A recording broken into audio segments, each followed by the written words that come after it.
Good afternoon and welcome back to News Desk. Let's take a look at more news making headlines this hour. I had no idea that former Sports Cabinet Secretary Rashid Echesa would come to my office. Neither had he booked any appointment with me on Thursday last week. Well, that is the latest statement from Deputy President William Ruto, distancing himself from a multi-billion shillings military wear scandal alleged to have been fraudulently inked at his Harambee House Annex office. And as our political affairs reporter Murimi Mwangi now tells us, Ruto says all his top aides were away from the Annex office at the alleged time of the fraudulent Annex office deal, assisting him with his official duties at his current office.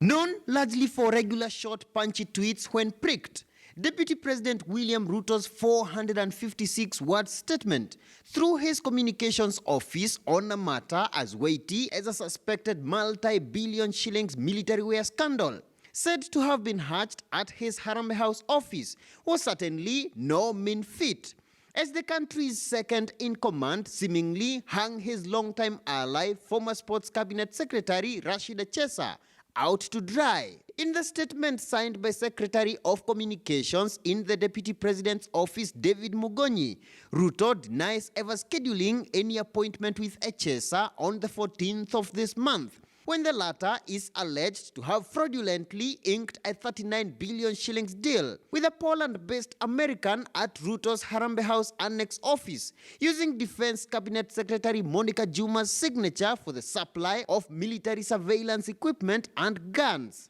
Ruto says he was on the material day working from his current office in the company of all his top aides.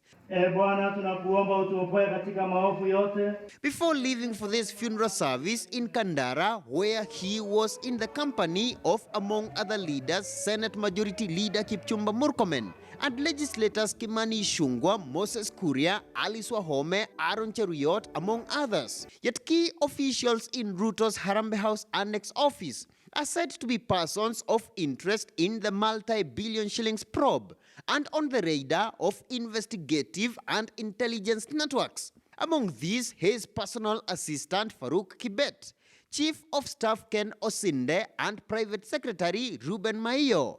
A probe investigative sources say had necessitated the weekend retrieval of the CCTV footage from Ruto's Harambee Annex office. And although Ruto admits Echesa's presence at his Annex office on the material day, the DP claims that Farouk, Osinde, and Maiyo were at the time in his current office, adding that a 23-minute review of the CCTV footage between 9:39 and 10:02 a.m. as per the recording reveals that Echesa in the company of two men were only ushered in the public waiting room, as is the standard procedure when they arrived at the Annex office, claiming to have an appointment, and that Echesa did not access any other office other than that room and left when they were informed that Ruto had no such appointment.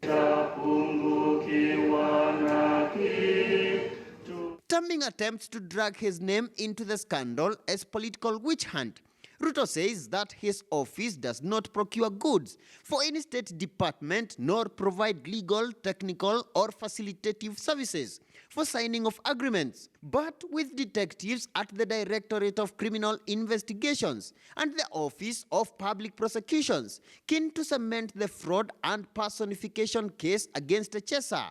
The two offices are certainly spoiling for yet another round of a vicious fight against the country's second-in-command as Echesa's trial begins in court.